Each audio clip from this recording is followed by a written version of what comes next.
Welcome to the Unit 5 of your course Afghanistan, History and Politics. Course code is 9197. I'm Sadia Aziz, coordinator of this BS level course. In this unit, you are going to learn about a major political shift in Afghanistan leading to the fall of monarchy and the rise of republic. That's why the unit name titled as Sardar Dawood's Republic of Afghanistan 1973 to 1978. Dear students, آپ کو جیسے میں نے پچھلے unit میں بتایا تھا constitutional مونارکی کے بارے میں، جس کو انیشیٹ کیا تھا کنگ امان اللہ خان نے. وہ پہلے تھے جنہوں نے اپنے لیے کنگ کا لفظ استعمال کیا تھا، اور جو انہوں نے کانسٹیٹیوشن بنایا تھا اس کے مطابق وہ کانسٹیٹیوشنل مونارک کہلائے تھے افغانستان کے. اور ان کے بعد جتنے بھی رولرز آئے 1973 تک وہ اپنے آپ کو کنگ ہی کہلواتے رہے، جن میں کنگ ظاہر شاہ کا نام شامل ہے، جنہوں نے بہت لمبے عرصے تک افغانستان کے اندر حکومت کی ہے. ان کو ہٹانے میں جو اہم کردار ادا کیا وہ ان کے اپنے ہی فرسٹ کزن سردار داؤد نے ادا کیا تھا، جو ان کے وزیر اعظم بھی رہے تھے، پرائم منسٹر رہے تھے 1953 سے لے کر 1963 تک. چونکہ وہ بہت زیادہ حامی تھے ماڈرنزم کے، لبرلزم کے، اس وجہ سے ان کو ریزگنیشن دینا پڑا تھا. اور انہوں نے کنگ ظاہر شاہ کو 1973 میں he threw and ousted the king Zahir Shah from power and took the power as the president of Afghanistan. After going through this unit, you will be able to understand the major reforms of Sardar Dawood that he introduced during his presidency, analyze the Pashtunistan issue and its effect on Pakistan-Afghanistan relations. You will be able to discuss the factors leading to the Soor Revolution, evaluate PDPA reforms and their consequences, examine the impact of regional and international events on Afghanistan. اب شروع کرتے ہیں and of مونارکی سے، جو کہ 1973 میں سردار داؤد نے king Zahir شاہ کو ہٹا کر کیا تھا. جو کی ڈیولپمنٹس تھیں ان کے پیریڈ کی، اس میں سب سے پہلے جیسے کہ میں نے آپ کو بتا دیا، سردار داؤد اوور تھریو کنگ ظاہر شاہ ان اے بلڈ لیس کو. بلڈ لیس کو کا مطلب یہ ہے کہ انہوں نے جب کنگ کو ہٹایا تو اس وقت وہ افغانستان میں موجود نہیں تھے، اٹلی گئے ہوئے تھے کچھ میڈیکل ریزنز کی وجہ سے. اور اگر میں آپ کو سردار داؤد کے بیک گراؤنڈ کے بارے میں بتاؤں تو وہ بہت کلوز ریلیٹیو تھے کنگ ظاہر شاہ کے، اور انہوں نے سرو کیا تھا as a defence minister, as an interior ministry, اور آخر میں جو 10 سال جو کا عرصہ ہے 1953 سے 1963 تک وہ پرائم منسٹر رہے تھے. اور ان کو ہٹایا اس لیے گیا تھا، بلکہ انہوں نے ریزگنیشن اس لیے دیا تھا کیونکہ وہ ایجوکیشن کے حامی تھے خواتین کے، اور وہ چاہتے تھے کہ سوشو اکنامک ریفارمز کی جائیں، لٹریسی کو ختم کیا جائے اور ملائیت کو ختم کیا جائے، جو کہ ایک ٹریڈیشنل سوسائٹی میں بہت مشکل کام ہے. آنے کے بعد جو سب سے پہلا انہوں نے کام کیا، he proclaimed Afghanistan as a republic appointing himself as president. انہوں نے سب سے پہلا کام جو کیا وہ یہ تھا کہ انہوں نے بائی کیمرل جو پارلیمنٹ تھی، جو کہ کنگ ظاہر شاہ نے جب کانسٹیٹیوشن بنایا تھا 1964 میں، انہوں نے اس کو اڈاپٹ کیا تھا. سردار داؤد نے کنگ ظاہر شاہ کو ہٹانے کے بعد ایک یونی کیمرل لیجسلیچر کو بنایا.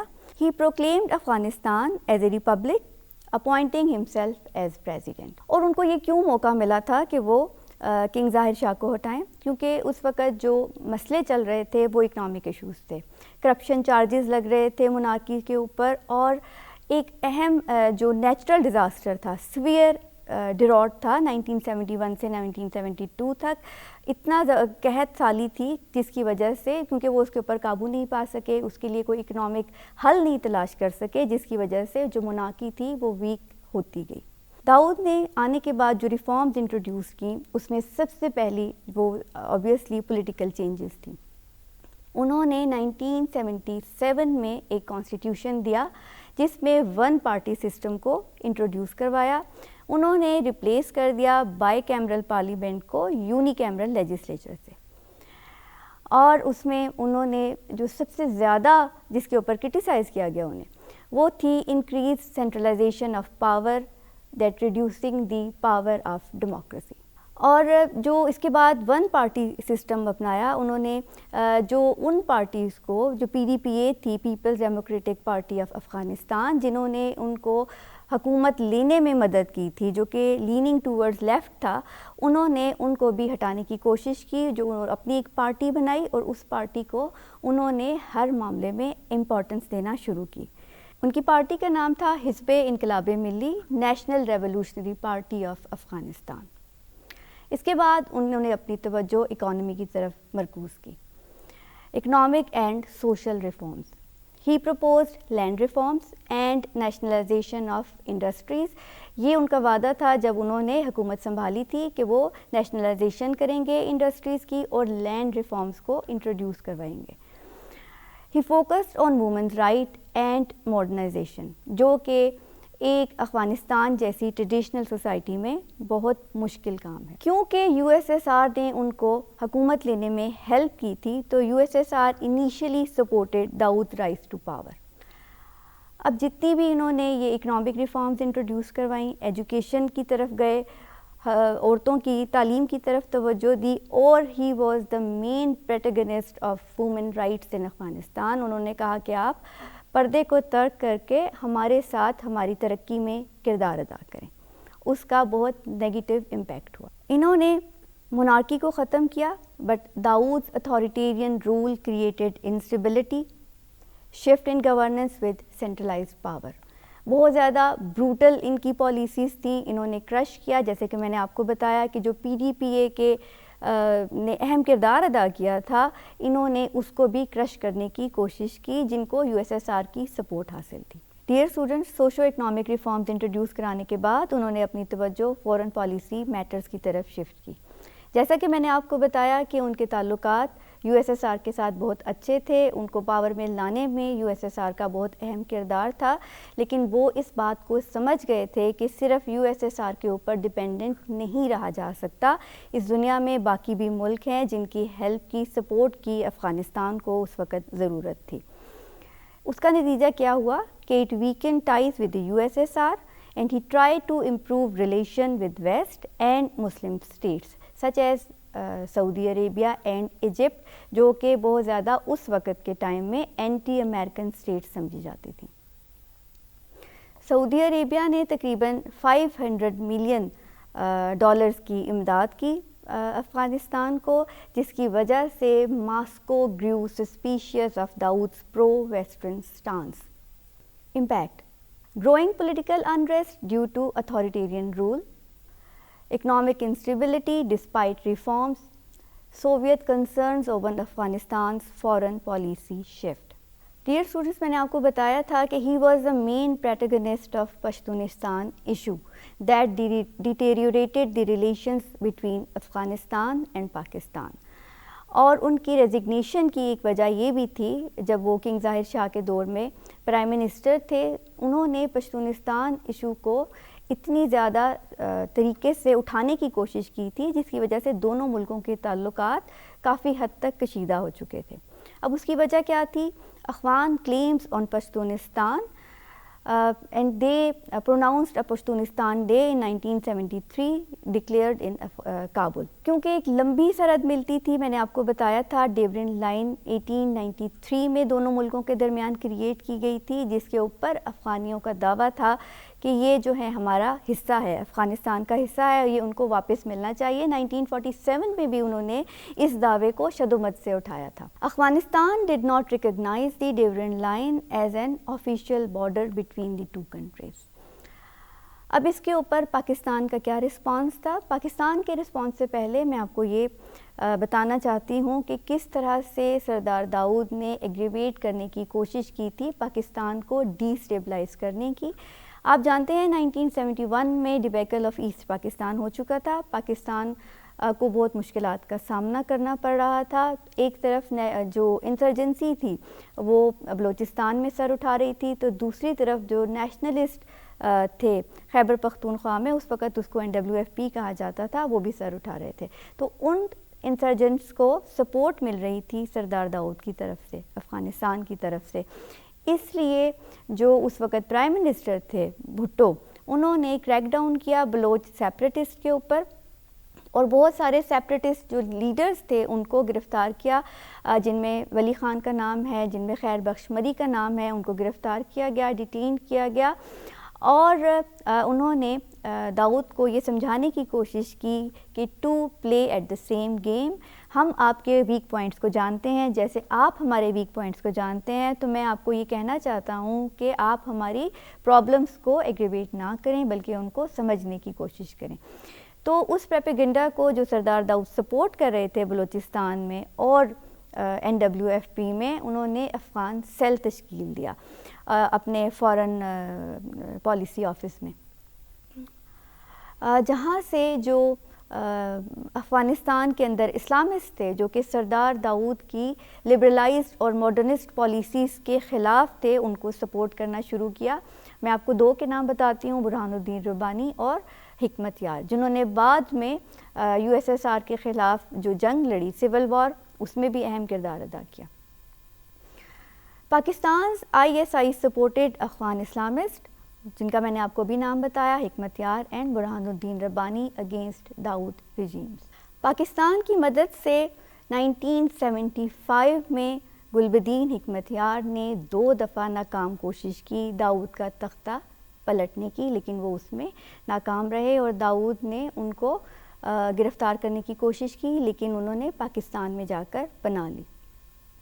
اور اس سے کیا ہوا؟ It's increased hostility between Pakistan and Afghanistan, اور یہیں سے Pakistan's long term role in Afghanistan internal affairs has been started. یہ تو مسئلے چل رہے تھے ان کے پاکستان کے ساتھ، اور اس کے ساتھ ساتھ ان کی جو ٹینشن تھی USSR کے ساتھ سردار داؤد کی، وہ بھی اسٹارٹ ہو گئی۔ داؤد's ties with the USSR, growing tensions, initially pro-Soviet, later shifted towards the West and Iran.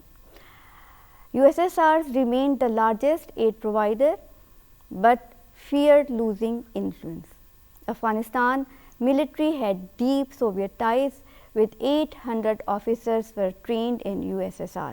داؤد کا جو ٹلٹ تھا ویسٹ کی طرف، امریکہ کی طرف اور ایران اور ایجپٹ کی طرف، جو کہ اینٹی USSR سمجھے جاتے تھے، ان سے USSR کے اندر یہ خطرہ پیدا ہو گیا کہ ان کا انفلوئنس جو ہے افغانستان کے اندر وہ ختم ہو جائے گا۔ لیکن ان تمام چیزوں کے باوجود بھی USSR میجر پلیئر تھا جو کہ سپورٹ کر رہا تھا افغانستان کو، اور اس کو USSR نے پسند نہیں کیا جو داؤد نے شفٹ کی ویسٹ کی طرف، جس کی وجہ سے ٹینشن بھی بڑھی۔ جو پرو سوویت PDPA تھی، PDPA فیکشنز تھے، اور یہ میں نے آپ کو پچھلے یونٹ میں بتایا تھا کہ PDPA بھی 2 فیکشنز میں جو ہے وہ ہو چکی تھی، ایک تو پرچم تھا اور دوسرا خلق تھا۔ دونوں کے بارے میں نے آپ کو بتایا تھا کہ خلق کے اندر جو ہے حفیظ اللہ امین تھے، اور جو پرچم فیکشن تھا، بینر فیکشن تھا، اس کے جو ہیڈ تھے وہ ببرک کارمل تھے۔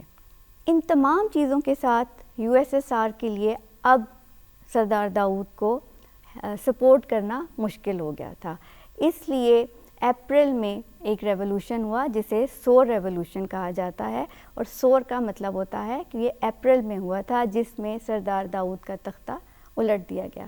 Reasons of the coup was Daoud's crackdown on pro Soviet factions, جس میں PDPA کے لوگوں کو انہوں نے بروٹلی ان کا قتل کیا، ان کو گرفتار کیا گیا۔ Declining economy and authoritarianism, Soviet backed PDPA کو on April 27, 1978۔ Key events: Afghan army and air force Soviet trained turned against داؤد۔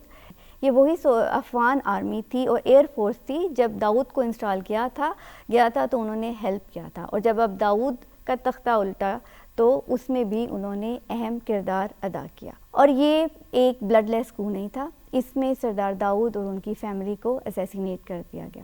جو نور محمد ترکئی تھے وہ پریزیڈنٹ بھی بنے اور پرائم منسٹر بھی بنے، اور انہوں نے افغانستان کو نیا نام دیا democratic republic of Afghanistan DRA، اور جو ان کو ہیلپ کرنے والے تھے حفیظ اللہ امین اور ببرک کارمل، وہ ڈپٹی پرائم منسٹر بنے۔ اس کا امپیکٹ کیا ہوا؟ Communist rule established in Afghanistan, Soviet influence strengthen, Islamic opposition against PDPA emerged۔ Reforms introduced by PDPA, social and economic reforms. PDPA نے حکومت سنبھالنے کے بعد جو سب سے پہلے سوشل اور اکنامک ریفارمز کی طرف توجہ تھی وہ تھی land redistributions and women rights. وہ چاہتے تھے کہ جو غریب پیزنٹس ہیں ان کو زمین جو ہے وہ امیر لینڈ لارڈ سے لے کر واپس کر دی جائے. وہ خواتین کی تعلیم کے حق میں تھے جو کہ ایک ٹریڈیشنل سوسائٹی میں اچھا سمجھا نہیں جاتا تھا. وہ فیوڈل سسٹم کو ایلیمینیٹ کرنا چاہتے تھے اور نیشنلائزڈ انڈسٹریز کو جو ہے پروموٹ کرنا چاہتے تھے. وہ چاہتے تھے کہ جو 90% الٹریسی ہے افغانستان کے اندر اس کو ختم کیا جائے. So they promoted education and literacy campaign. یہ تمام چیزیں امپلیمنٹ کرنے میں ان کو چیلنجز کیا درپیش آئے. Reforms were poorly planned and لیکڈ social support.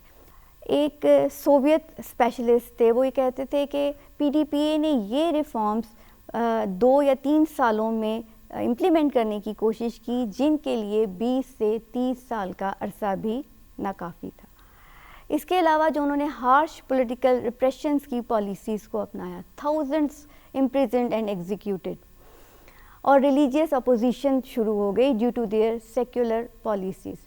انہوں نے جو لینن اور مارکس کے نام تھے وہ آفیشلز کو دینا شروع کیے جس کو مقامی لوگوں نے ناپسند کیا, ریلیجیس کلرجی نے پسند کیا. ان کی جو حکومت تھی اس کو انہوں نے ایتھیسٹ کہنا شروع کر دیا, اور اس کا نتیجہ کیا نکلا. اس کے علاوہ بھی انہوں نے افغانستان کے فلیگ کو تبدیل کیا, انہوں نے افغانستان کا نام تبدیل کر دیا, ڈیموکریٹک ریپبلک آف افغانستان رکھ دیا. عورتوں کی تعلیم پر توجہ دی, پردے کو ختم کرنے کی بات کی جس کو کلرجی نے پسند نہیں کیا. ٹریڈیشنل جو علماء تھے وہ ان کے خلاف اٹھ کھڑے ہوئے, بالکل ویسے ہی جیسے سردار امان اللہ کی پالیسیز کے خلاف بچہ سکھاؤں نے بغاوت کی تھی اور ان کا تختہ الٹ دیا تھا. اب ان کی پالیسیز کا نتیجہ کیا نکلا کہ civil unrest grew as Islamist opposition increase, alienation of traditional tribal leaders. کیونکہ ان کی حکومت میں جو ٹرائبل لیڈرز تھے ان کی کوئی جگہ نہیں تھی, کوئی گنجائش نہیں تھی, اس وجہ سے وہ بھی ان کے خلاف ہو گئے. یعنی مذہبی علماء کے ساتھ ساتھ جو ٹریڈیشنل ٹرائبل لیڈرز تھے وہ بھی ان کے خلاف ہو گئے. اور اس سے بڑھ کر بھی یہ کہ جو ان کی لیفٹ کی جو حکومت تھی ان کا جو لوکل پاپولیشن تھی اس میں چند ہزار ہی سپورٹرز تھے, یا ان کو سپورٹ حاصل تھی یو ایس ایس آر کی. مقامی آبادی میں ان کا اتنا کوئی خاص سپورٹ لیول نہیں تھا جس کی وجہ سے وہ حکومت کامیابی کے ساتھ نہیں چلا سکے. پھر اتنی بروٹل ان کی پالیسیز تھی جس کو مقامی لوگوں نے پسند بھی نہیں کیا. اور ایک اور چیز ہوئی کہ حفیظ اللہ امین نے جو پریزیڈنٹ بھی تھے اس وقت, پرائم منسٹر بھی تھے, نور محمد ترکی, ان کو ایگزیکیوٹ کر دیا اور خود پرائم منسٹر کا عہدہ سنبھال لیا. حفیظ اللہ امین کی ایگزیکیوشن کے بعد بابر کارمل نے حکومت سنبھالی تھی افغانستان کی, اور اس وقت جو گلوبل کانٹیکسٹ تھا وہ بھی جاننا بہت ضروری ہے. Impact of international and regional events. Dear students, آپ جانتے ہیں کہ کولڈ وار کا پیریڈ جا رہا تھا, اور کولڈ وار رائیولری جو تھی وہ یو ایس ایس آر اور یونائٹڈ اسٹیٹس آف امریکہ کے درمیان تھی. یو ایس ایس آر کی پاور کو کرٹیل کرنے کے لیے یو ایس سائنو جو ایک الائنس تھا وہ اس وقت تشکیل پا رہا تھا, کیونکہ چائنا اور یو ایس ایس آر کے آپس میں آئیڈیالوجیکل ڈفرینس تھے اور وہ سوویت ایکسپینشنزم کے خلاف تھے. اس کے علاوہ ایک نیا انتونت بنا جو جاپان, چائنا اور یونائٹڈ اسٹیٹس آف امریکہ پر مبنی تھا. جو دوسرا ایک ریجنل ایونٹ تھا وہ تھا Islamic revolution in Iran, happened in 1979, جس نے انکریج کیا افغان اسلامسٹ کو. اسی دوران 1978 میں یو ایس ایس آر اور افغانستان نے ایک ٹریٹی سائن کی جسے ٹریٹی آف فرینڈشپ کہا جاتا ہے, جس کی ایک یہ پروویژن تھی کہ اگر دونوں ملکوں کی انٹیگریٹی پر کوئی بھی اٹیک کیا جائے گا تو اس کو دونوں ایک دوسرے کا تحفظ کریں گے. اور اس کا نتیجہ کیا نکلا کہ وہ جو ٹریٹی ہوئی اس سے increased Soviet military presence, Pakistan's role. Dear students, جب سردار داؤد کو ایلیمینیٹ کیا گیا تھا تو اس وقت بھٹو کے ساتھ ان کے تعلقات اچھے ہونے جا رہے تھے.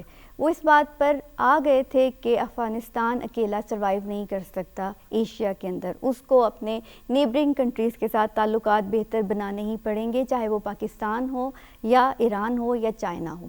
صرف وہ ڈیپینڈ نہیں کر سکتے تھے یو ایس ایس آر کے اوپر, اس لیے دونوں ملکوں کے درمیان تعلقات بہتر ہونے جا رہے تھے. ایون وہ جو ڈیورن لائن تھی اس کو انٹرنیشنل بارڈر بنانے کے اوپر بھی رضامندی سردار داؤد نے ظاہر کر دی تھی.